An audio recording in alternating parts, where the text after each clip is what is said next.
So I'm going to go ahead and hit the record. Just did. Oh, there you go. So Jonathan's hit the record button. So just to let everyone know that this recording and also a copy of Abby's presentation will be posted in the Health and Life Science blog. So I did put the link in the chat window. We're expecting to have everything up from all of the team sessions towards the end of the week. So please favor it. And also just to let everyone know, Jonathan and I are going to be answering questions in the chat. So please post them out there. We'll do our best to get everything answered. If not, we'll make sure to take breaks and ask Abby for her feedback.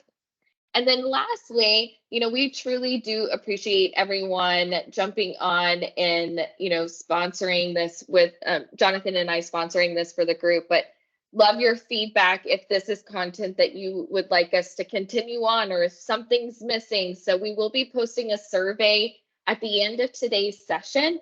If you do fill that out, we will be sending you a Sugar Wish coupon. So that'll allow you to pick some nice treats delivered to your house. And then also, if you attend more than one session and fill out a survey, you will be entered into a raffle for some Surface headphones or some Bose sunglasses. So once again, we could not do this without you. So please let us know your honest feedback.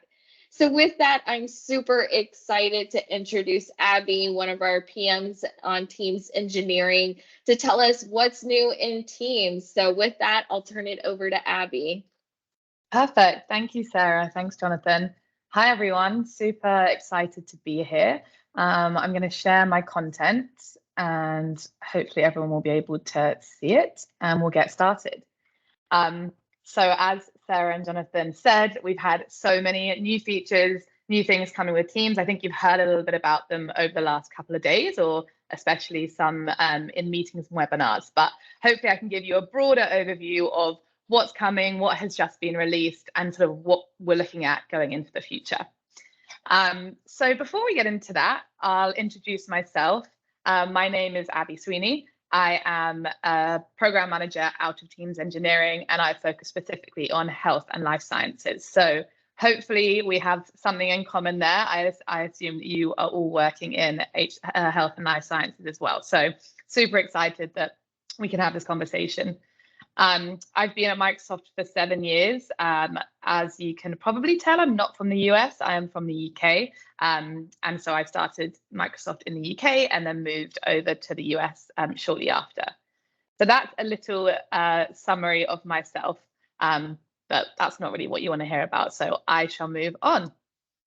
So Teams generally, I mean, I know we just spoke about it, but so many new features, new capabilities, especially throughout sort of 2020 and 2021. Of course, we've sort of been through and still are going through this large pandemic, which forced everyone remote working, or the majority of people to be remote working.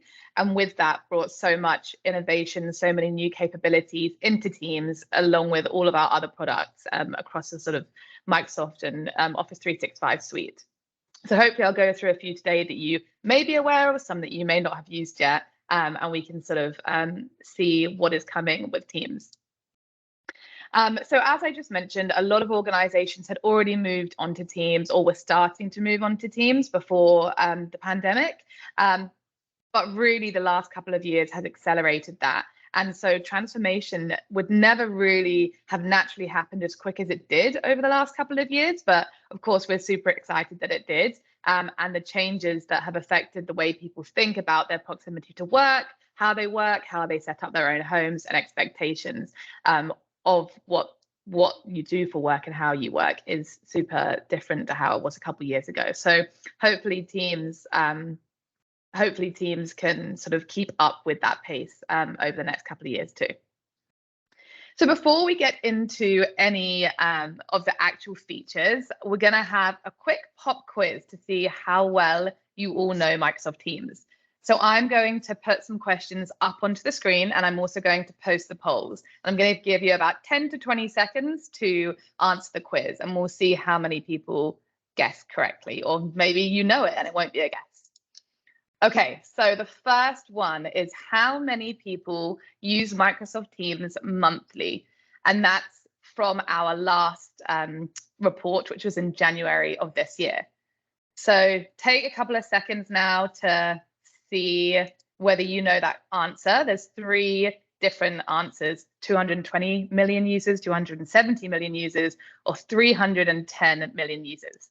So I've just launched the poll. Let me know what you think. Give it a couple more seconds. Oh, there's lots of different answers coming through. 29% are going for one, 71% are going for another. Okay, let's see what it is. 270 million users. So as of January 2022, 270 million users monthly have been using Microsoft Teams, which is an insane amount. We've really sort of accelerated that number in the last couple of years, and it's only going up. So that's super exciting. So well done to that 67% who said 270 million users. Okay, so moving on to the next question. When was Microsoft Teams first released to the public? So first released to the public, was it March 14th, 2015, March 14th, 2016, or March 14th, 2017? Give you a couple of seconds to answer that one. Got a mixture, some saying 2016, some saying 2017, couple saying 2015,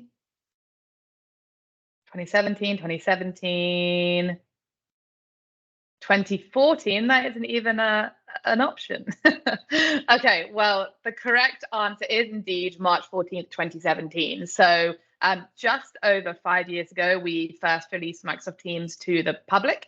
And we've sort of been accelerating since then.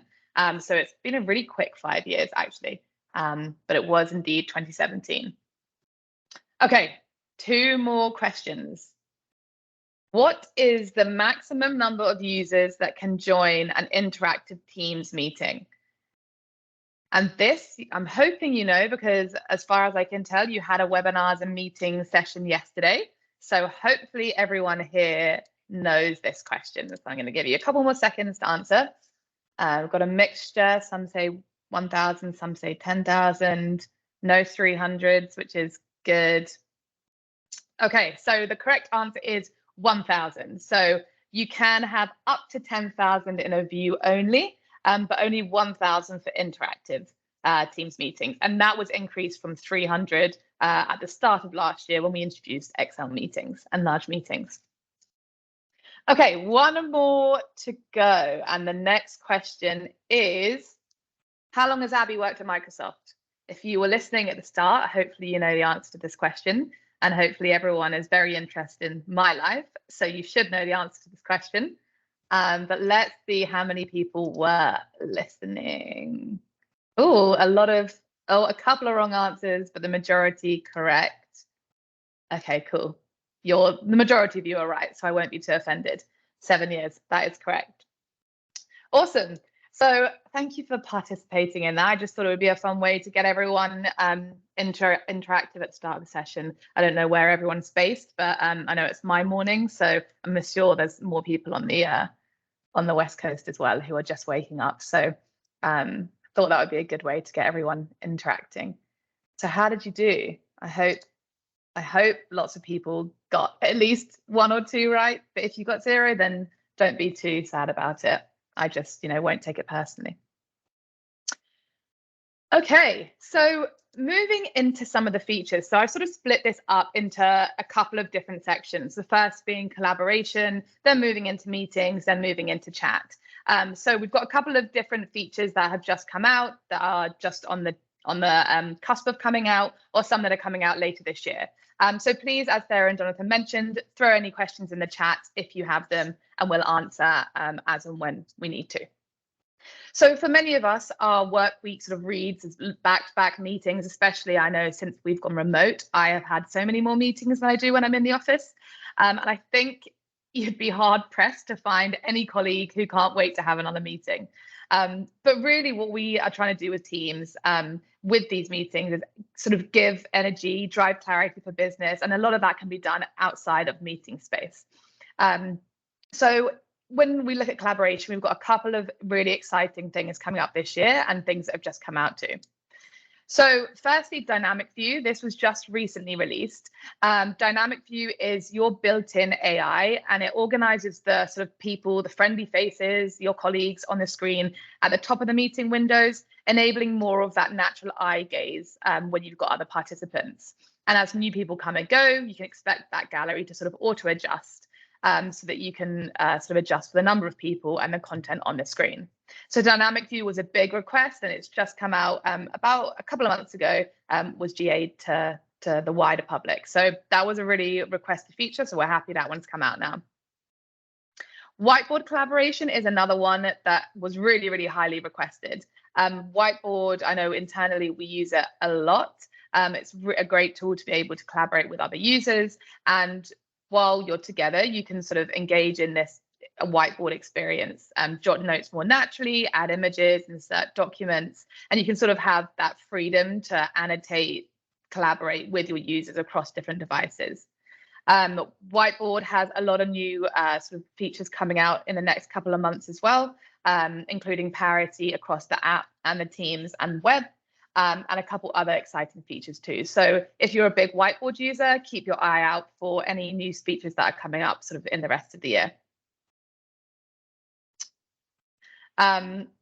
Next is Together Mode. So I don't know how many people on this call use Together Mode. I'm not sure if your organizations are sort of high video users or not. But one of our very sort of highly voted user voices was customization for Together Mode.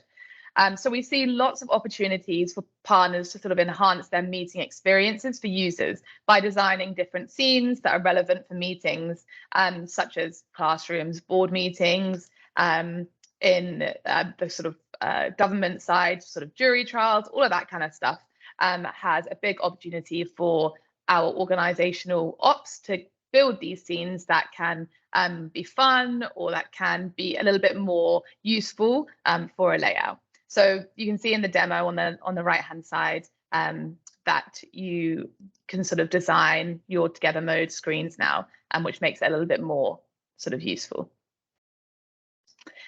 And then the last piece on the collaboration is Teams Connect. So if you give me a little thumbs up if you've heard of either Teams Connect or shared channels. This used to be shared channels. It's now been changed to Teams Connect. So hopefully, yeah, I'm seeing thumbs up. Okay, perfect.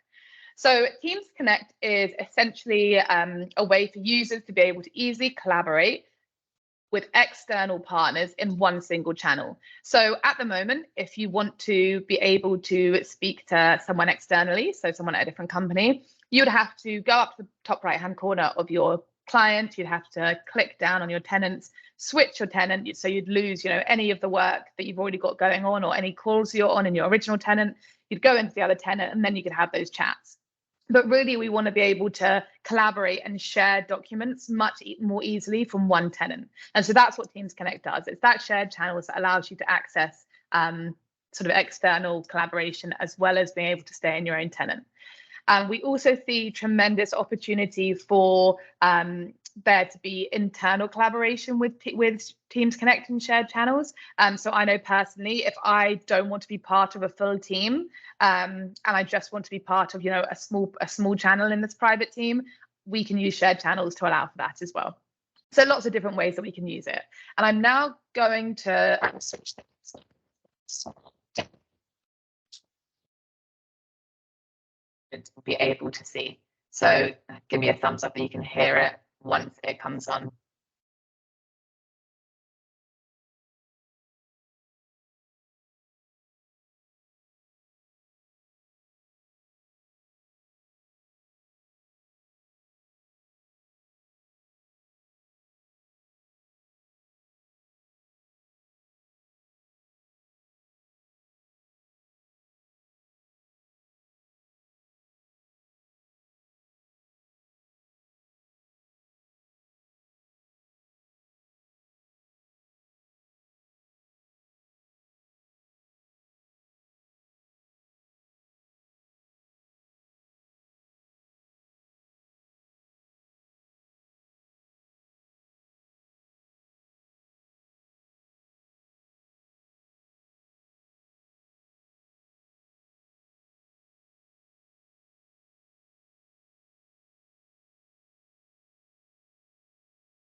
Awesome. So that's shared channels. I'm sure Teams Connect shared channels. I'm sure a lot of you have heard about shared channels, Teams Connect, etc.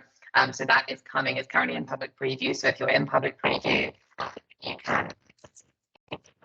Preview is it's essentially a slightly pre-release version of Teams, where anyone's able to. Hey, sorry to interrupt, Abby, but your audio is coming in really bad Really? right now. Yep. Okay, hang on. Let me. Yep. Is that any better? Yes, correct. Yep. Okay. We're good to go. Thank you. Okay, cool. No worries. Sorry about that. So what was I saying now that I've robot Abby? Okay, hopefully it's better now. Yeah, okay. So yeah, Teams Connect is coming at the end of this quarter. So end of May, start of June, you should be seeing Teams Connect in your GA tenants if you're not in public preview already. Awesome. Hey, Abby, one question. We had a comment from Darius asking, is it HIPAA compliant? Yeah, so Teams as a platform is HIPAA compliant, which means, so any, and I think I saw a question about security and malware as well, but I don't know where it's gone. So yes, any security that your current tenant has, so by your organization, is exactly the same with shared channels. And seeing as Teams as a platform is HIPAA compliant, shared channels allows for that HIPAA compliance as well. So hopefully that answers your question, but if not, please add another one into the chat. Yeah, thank you. Jonathan. Cool. Okay, so moving on from shared channels and that collaboration and moving into meetings. So I know you had a big meetings and webinar session yesterday, so I won't drone on about it, but I wanted to sort of go through a couple of features that are coming or have just recently been GA'd. So disabling video controls, this is a really key one for larger meetings like this. So being able to disable video and audio allows for a more controlled meeting and allows for the organizer and the co-organizer to be able to manage who can speak at once and who can turn on video, etc. This is also very useful especially in the healthcare scenarios, which I've seen in things like group therapy and things like big sort of sessions where a doctor or a physician is talking about a certain diagnosis, etc. So this is where we've seen it really beneficial, and it makes it much easier for meetings to be managed. So this has been GA'd already, and you should be able to see it in your tenants. So if you, the next meeting that you're in, that you have organizer controls, if you hover over a user or if you right click onto a user, you should be able to turn off video or audio as well. So Marina, I see, I'm just going to go back to this. I see a question in the chat around Teams Connect and what access you need. So it doesn't need guest access. You don't require guest access, but you have to have federation. So you have to have open federation. If you don't allow any domains to have access to your tenant, then you won't be able to use it, but you don't need guest access. That's the whole point of shared channels and Teams Connect.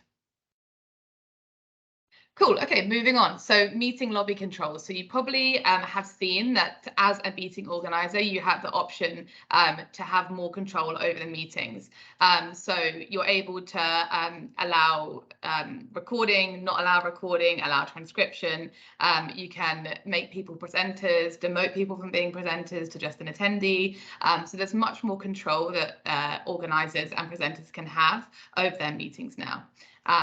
So this is a really cool option that has come, especially now that we have sort of larger and Excel meetings. And another one that has come sort of mainly from Excel meetings and large meetings is Q&A. So Q&A is the ability to add an application, and this is just recently GA'd in like the last couple of weeks. So we're excited that this has come out. You can add an app by hitting that plus button at the top of on the top ribbon of your client. You can then search for Q&A, you can add the Q&A, and this allows for a moderated or unmoderated Q&A into your meeting. And this can go from a small meeting to a large meeting, all of that can be added through Q&A. And this is what it now looks like. So you can see in this larger window that on the right hand side you have chat, and then you also have Q&A. And if you have a moderated Q&A, the organizer is able to sort of pass through the questions before actually posting them to the larger audience. So Q&A is a great addition to Teams, especially for larger meetings. Another one that I'm sure you heard about yesterday is the CoOrganizer role.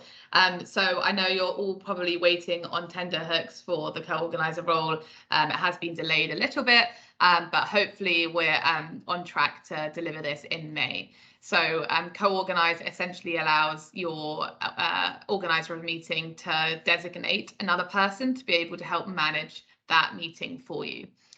So it makes it much easier for sort of management of meetings, especially larger ones, and they can be set up prior to or during a meeting. So we're very excited to see this co-organizer role come out. I know a lot of people have been waiting for it.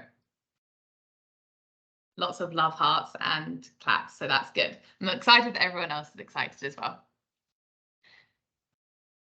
Awesome. Any questions around those meeting pieces? Okay, don't see any specifically. Yeah, most of the questions are around users who are having trouble getting to the polls. Oh, okay. Sorry. And I think somebody commented that possibly it needed to be in a M365 tenant for external users. They're not able to interact with the polls.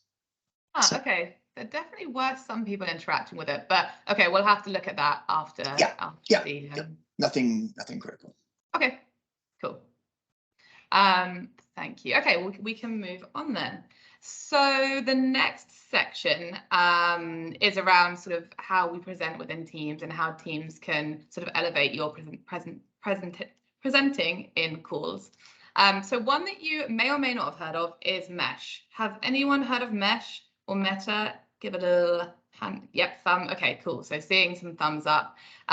So Mesh for Teams can essentially help us to create a more vibrant and interactive connections virtually. So Mesh is essentially immersive spaces which can seamlessly integrate with any of your favorite Office applications and Teams to take content collaborations to the next level. And so with Mesh for Teams, it's easy to sort of present a PowerPoint deck in a meeting or brainstorm around a whiteboard together as if you're actually in the room together. So we're looking at previewing Mesh in the first half of this year.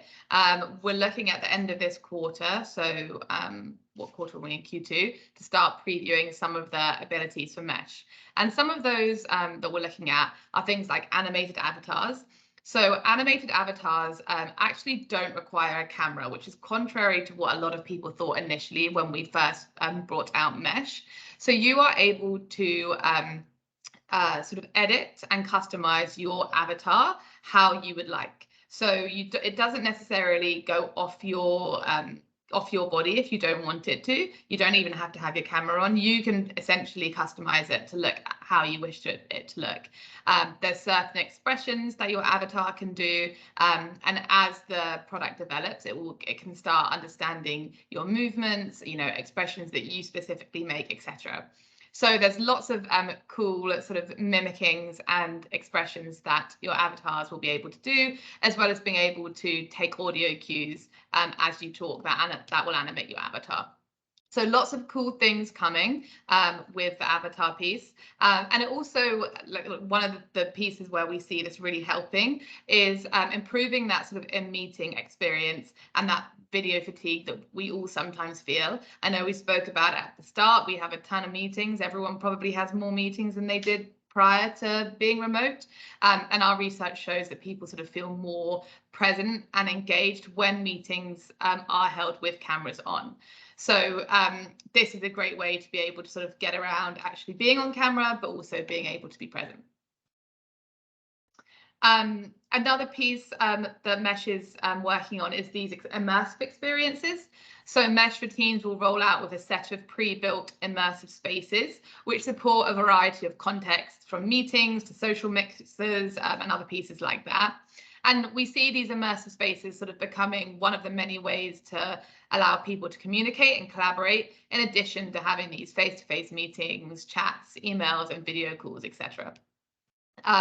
So we've got a couple of different pieces coming out with Mesh, and as we progress with the product, we'll have more and more of these sort of features and additions coming into the product. So not a huge amount to share right now other than what I already have, but we're super excited for Mesh to sort of be integrated with Teams and for that to come out.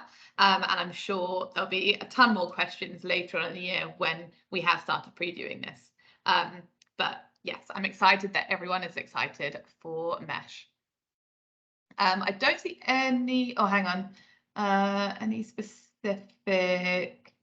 Yeah, we have some questions, Abby, just kind of Okay. going back. Is any future plans to add sub-channels to Teams? Sub-channels to Teams? Mm-hmm. No, so like a channel within a channel, I guess that means. So there's no plan for that at the moment. I'd be interested to know the scenario for sub-channels, but not as of yet.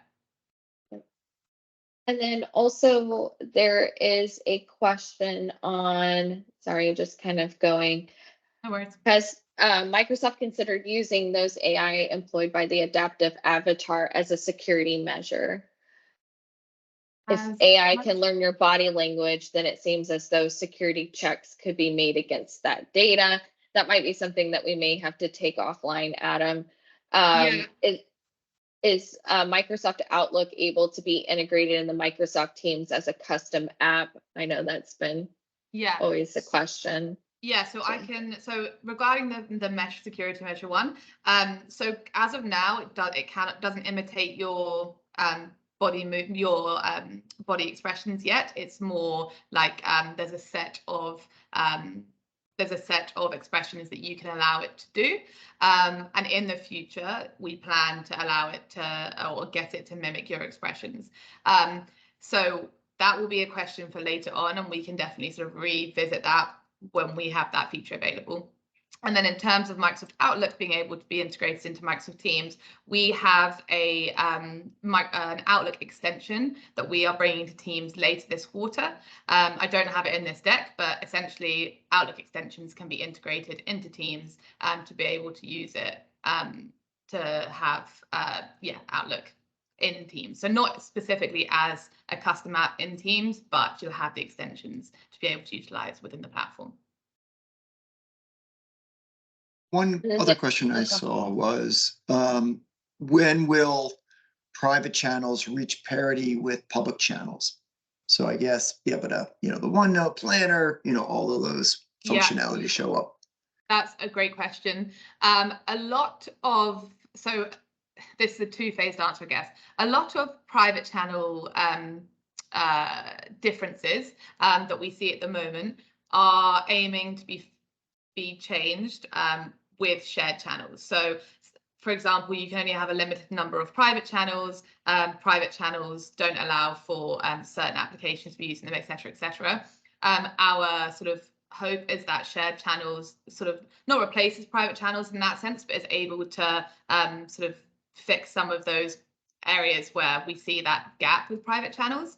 And then secondly, we have sort of an overhaul of channels coming later this calendar year. So in the second half of the calendar year, we are making a lot of changes to channels. It's already going through our sort of rings internally. So unfortunately, I couldn't demo it right now. And I know that's annoying when you say, oh, we have something coming, but I can't show you. But we have a big overhaul of channels coming later this year, and private channels and parity with open channels or public channels is on that list. So hopefully you should have some of those issues that you see with private channels should be sort of, I guess, ironed out later in the year. Thank you.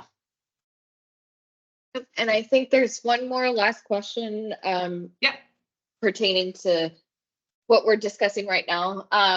you mentioned that you don't need a camera for the avatar. If that is the case, what port the avatar data be using, audio or screen sharing, and how much additional bandwidth? That might be something we may have to follow up on some of those questions, but if that's something you can. Great, thanks. That's a great question. So it doesn't use your camera, so it's not using the camera feed. And I actually am not sure which port it's using, so I can definitely get back to you on that one. But in terms of additional bandwidth, it actually doesn't require that much bandwidth, as it would definitely not as much as video, but only a little bit more than just using audio. So I can get back to you on which, like, exactly the port and the bandwidth is, but essentially just between audio and video. Great. Thanks, Abby. I think we can move on. We can move on. Presenter mode. So I'm still on the presenting sort of theme, and presenter modes came out a little bit ago, and you should be able to have a couple of different ways of presenting now. So you have standout, which is where your video feed shows as sort of like a silhouette in front of your screen. We then have reporter, which is where the presenter or the presentation is just behind the presenter's shoulder, so it's sort of like a news reporter or a weather reporter. And then we have side by side, so hopefully you're able to sort of choose a feed that is best for you, or presenter mode that is best for you, and hopefully that has made your presentations a little bit more exciting or better for how you like to present. And then the last piece in the presenter mode is PowerPoint Live. So PowerPoint Live is a really awesome feature within Teams. I personally think that's how I'm presenting at the moment. You're able to just present from online, essentially. So everything is there already loaded into Teams. Videos can be played with audio without having to share your computer audio. You're able to click links as an attendee. You're able to stop users from going forward and back in the PowerPoint. You're able to annotate straight onto the PowerPoint. So loads of really cool features within PowerPoint Live. And I saw a question on PowerPoint Live, which was around the ability to see participant cameras whilst presenting slides. And I assume that means when you're on one screen. So on one screen, you want to see both. If that is the case, we actually have a feature coming out later in the quarter, which allows you to pop out content, so you're able to see both a presentation and video if you're presenting a screen. So that feature is coming later on in the quarter. Awesome, lots of claps and love hearts, so that's good. Any other questions about presentations? I'll just wait a couple of seconds to see if anything else comes into the chat before I move on. Not on presentation right now, but there is a question. Any plans on Teams owners having more granular control over permission without navigating to SharePoint? Yeah, that's a great question. And it's one that we get asked a lot around how we can bring more of some of the control into Teams. As of now, there aren't any immediate changes being made to that, but we do have it on our backlog, and we're working with the SharePoint team to try and figure out how we can make that a little bit more seamless within the platform, rather than, you know, getting redirected to SharePoint Online or wherever it takes you. So yeah, nothing imminent, but we do have it on our backlog and we're trying to figure it out. I don't see any additional questions, Abby. I mean, there's definitely some comments of like, hey, there's some ways, you know, suggestions on improvements. So we've been directing them to the feedback portal, because I know you guys kind of look at that Definitely pretty regularly. So yeah. Really recommend to everyone who's online, if you do have feedback, we definitely recommend posting your comments there, because our team is taking a look at it. There is another question that just popped up. When recording a meeting with PowerPoint Live that has embedded video, the video isn't recorded. Any plans to change that? I know that was on a roadmap, so yeah, love to get your feedback. Yep, exactly. We have that in our backlog, and there isn't an estimated time yet, but it is one of the higher priority items. There are some background reasons why it works the way it does, and mainly because PowerPoint Live is essentially PowerPoint Online. But yes, we have that on our backlog and we are planning to change that. Yeah. And just regarding what you were mentioning earlier, Sarah, about feedback, I know it's a slight detour. As Sarah said, we do really look at that feedback a lot. Feedback, user voice, talking to your account teams, if you have account teams, CSMs, etc.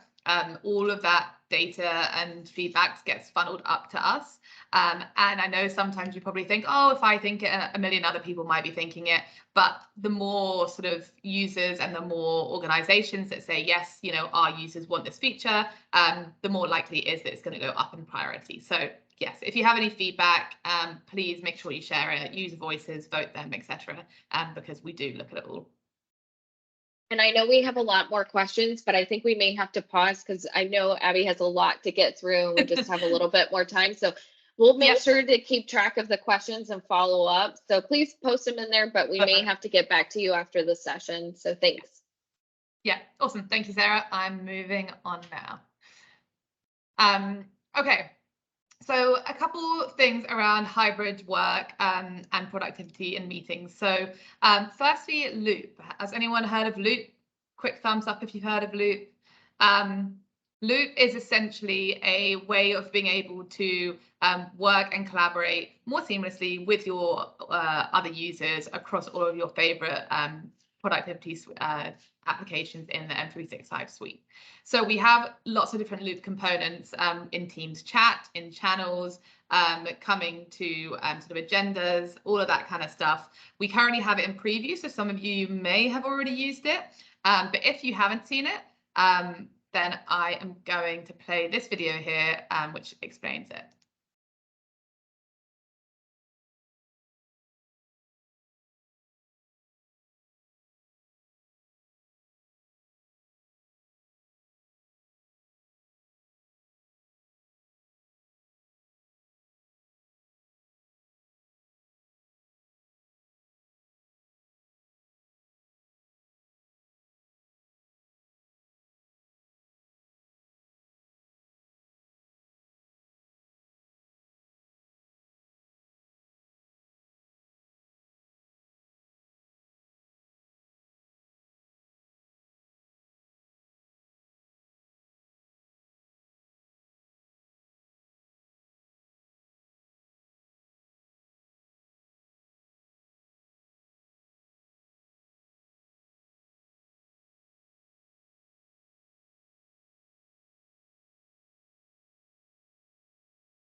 Awesome.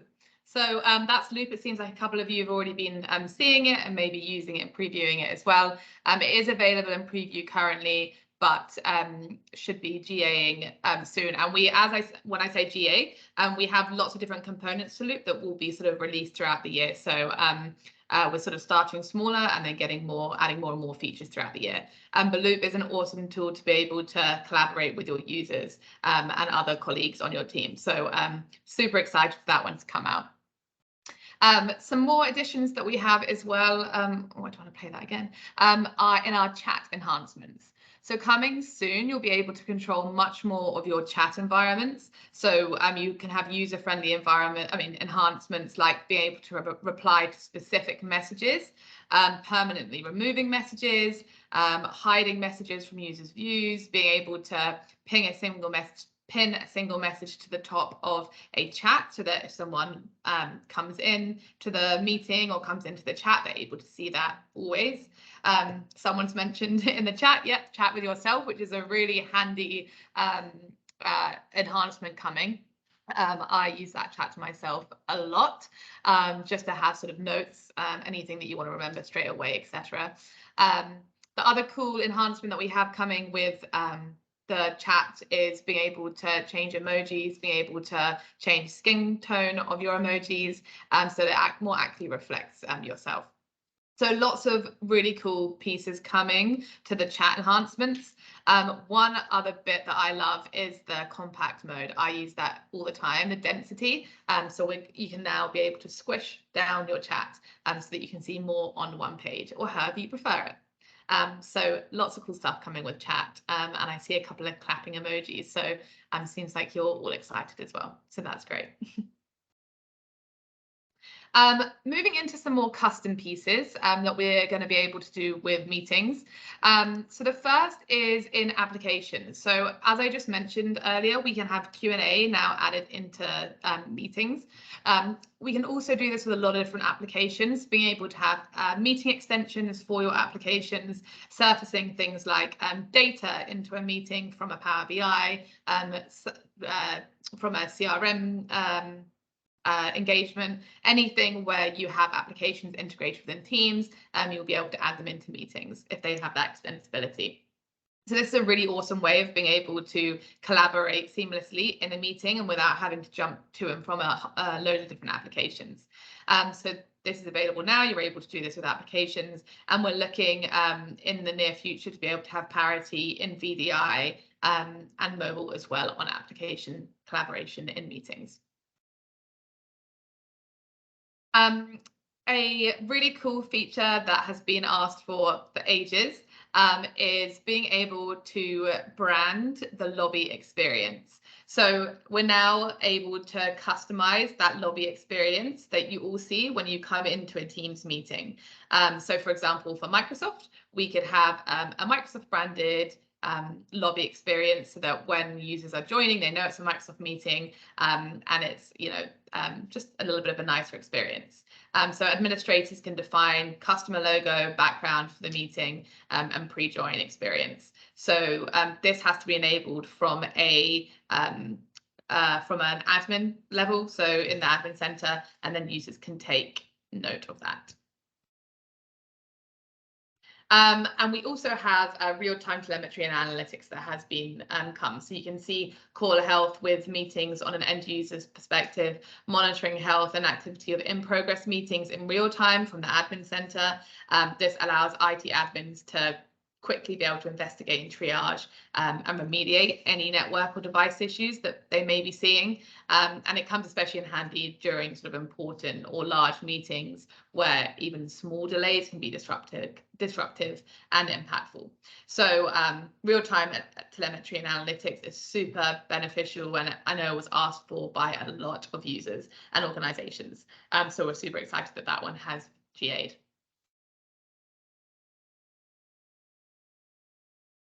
Moving on into webinars, and now I know you got a big sort of session on webinars yesterday, so I won't go too heavily into it, but I know there are some people who weren't able to make yesterday, so I definitely want to cover it. So we want every webinar to be a great webinar. We don't want you know, another platform to deliver sort of an experience which isn't up to par. So our webinar experience and the advancements we're making here is really, really key and critical to Teams' growth.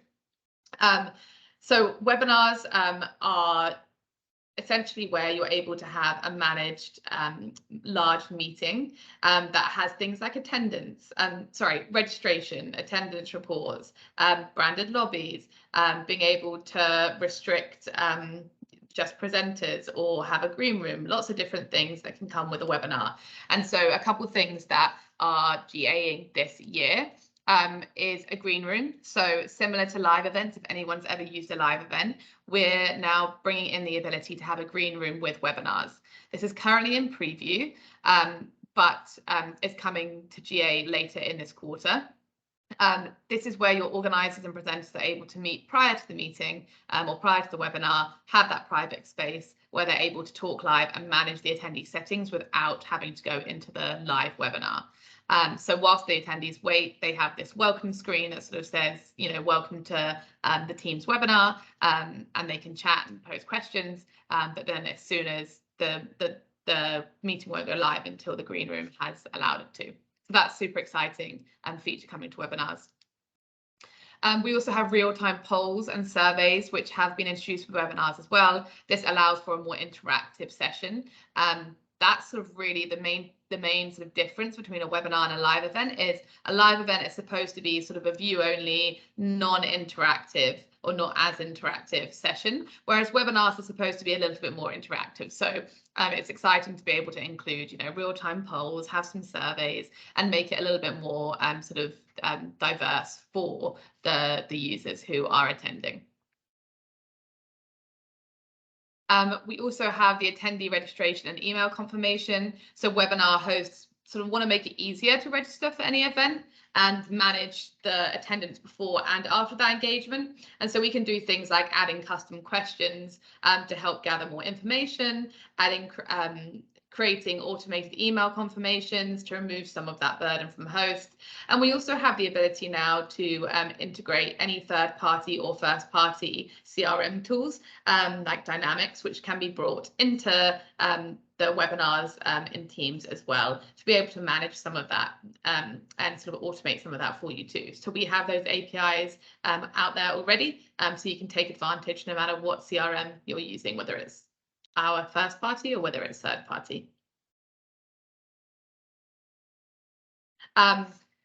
We have the ability to structure and control these events a little bit more, as I mentioned earlier, being able to do things like disabled chat, disabled video, disabled audio. We can assign roles for presenters and attendees prior to the meeting starting, so that you are able to know that your webinar is going to run smoothly and without interruption. So again, I spoke about it earlier, but that being able to control those audio and video features is a really, really big step for webinars especially. Someone has just mentioned would love to see webinar registration in a tab in the Teams calendar event instead of having to download it every time you want to check. And yes, that is on our backlog. We have a lot of customers have mentioned that. And all I'll say is stay tuned for later in the year, because we are working on that. For the attendance reporting, and presenters and organisers can view these interactions throughout the event, and for pre-event and after event we can download them.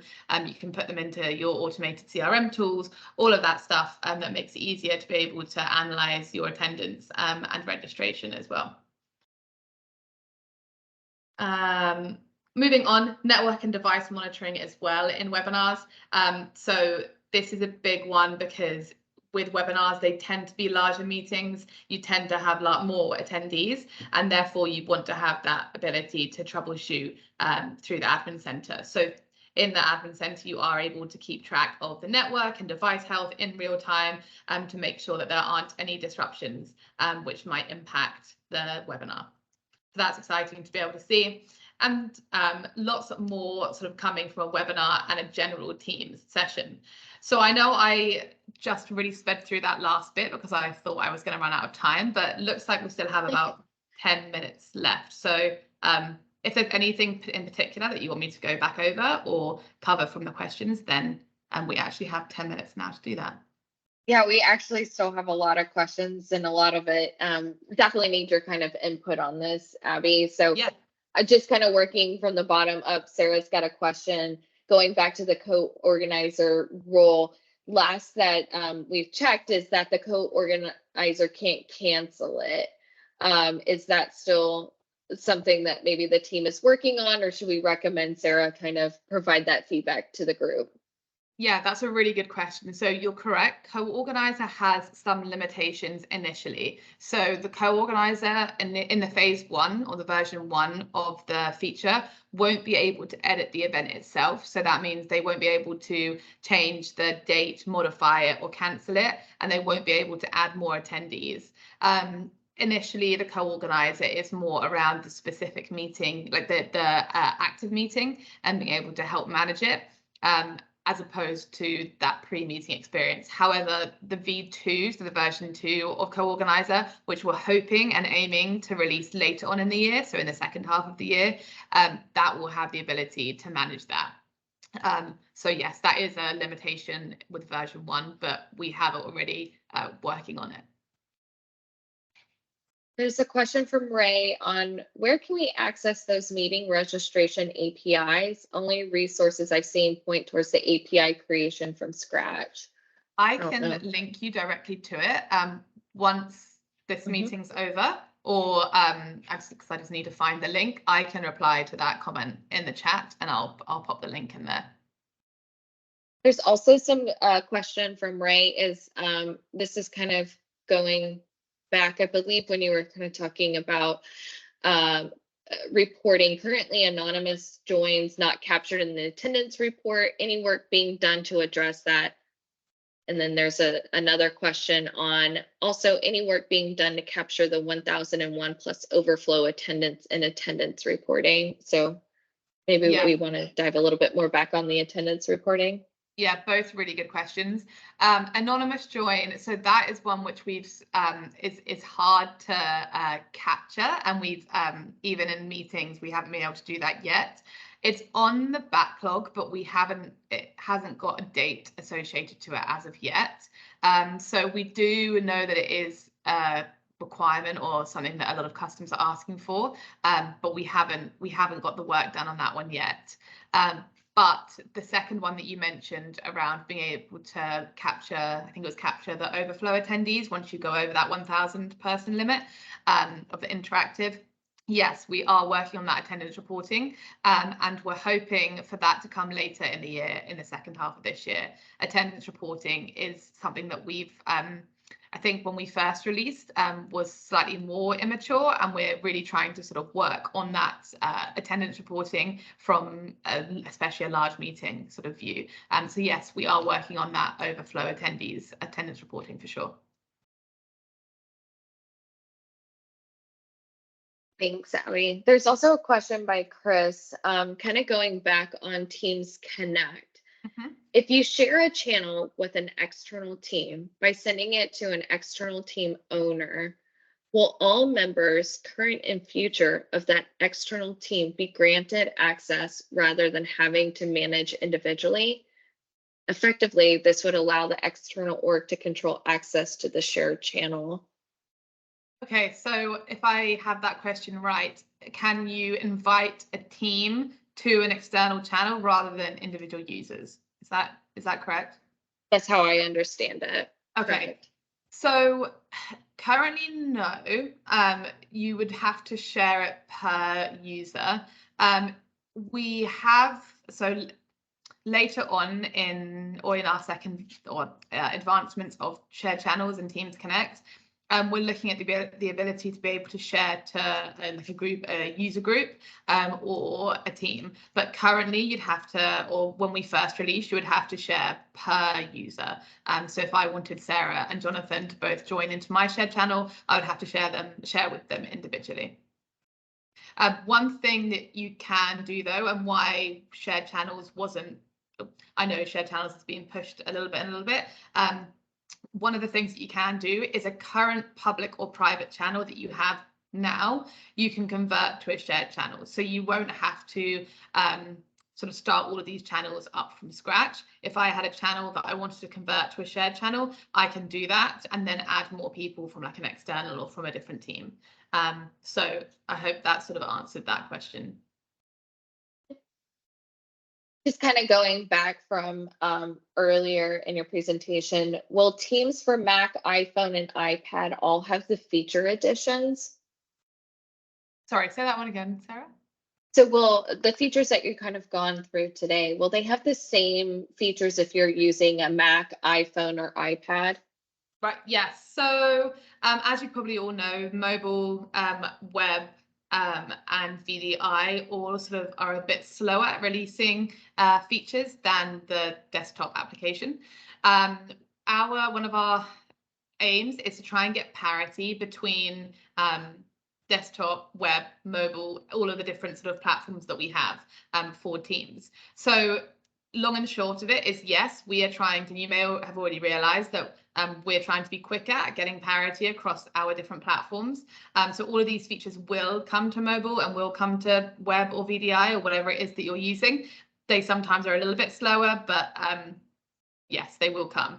And one way, I don't know how much of this user group use VDI, But one way of knowing whether something is available via or in VDI is look at the web.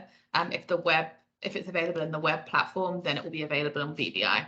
So that's just a little tidbit that no one asked for, but gave me anyway. No, it's good.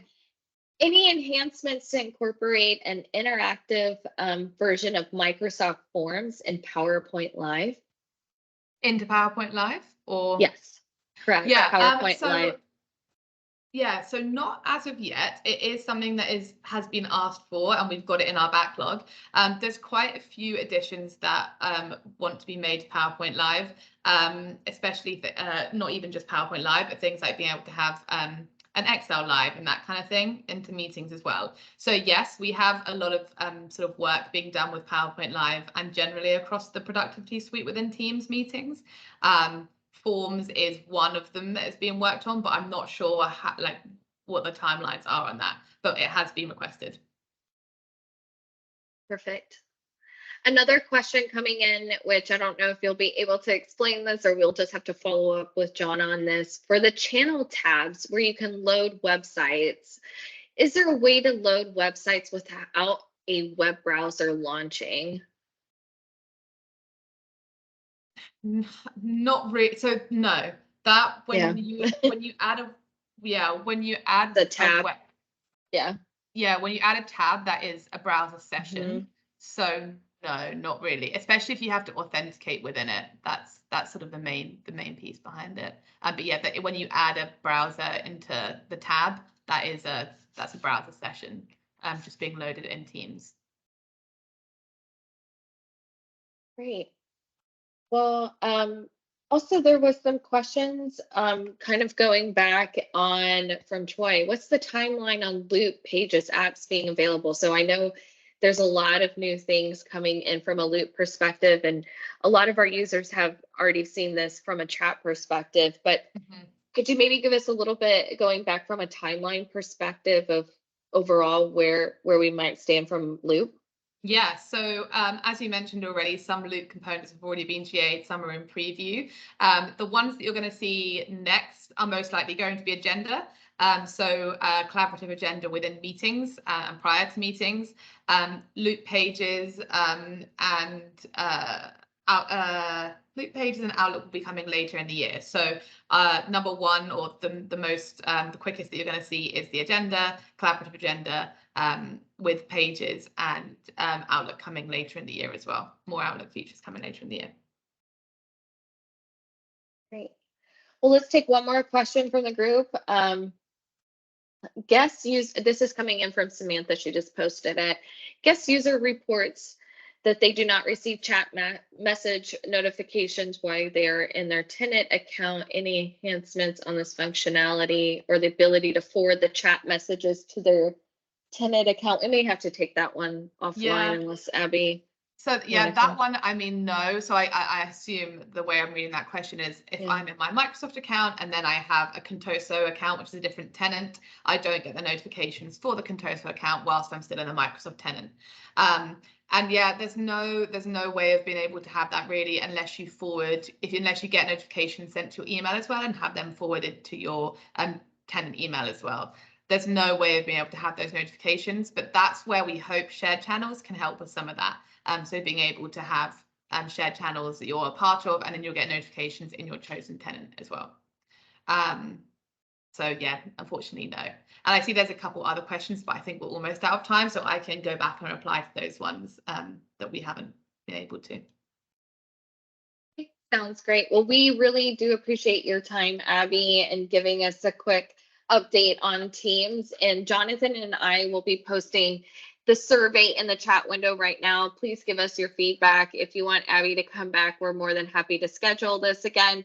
Also, there was an initial question or comment at the beginning of the session on, Abby, customers definitely want to give feedback on team features. Love to get your thoughts on this, but I think when we kind of address that with the user voice or the feedback channel now that we've called it, but also maybe you could talk a little bit about how you engage with the CSM group and provide updates and how you're more than usually always, as I've always reached out, always willing to help our customers would be great if you can kind of provide feedback on what you and Grayson can do for the community. Yeah, for sure. So I guess I didn't really explain my role too well at the start, but essentially there's myself and then my co-worker Grayson. We cover all of healthcare for Teams engineering and our customer experience in the US. So essentially we work closely with CSM, so Sarah, Jonathan, and people in the same role. And we are sort of a bridge between the product feature group and the CSM. So we work very closely with the CSMs to get feedback from customers, make sure that we are putting the right priority on our product features.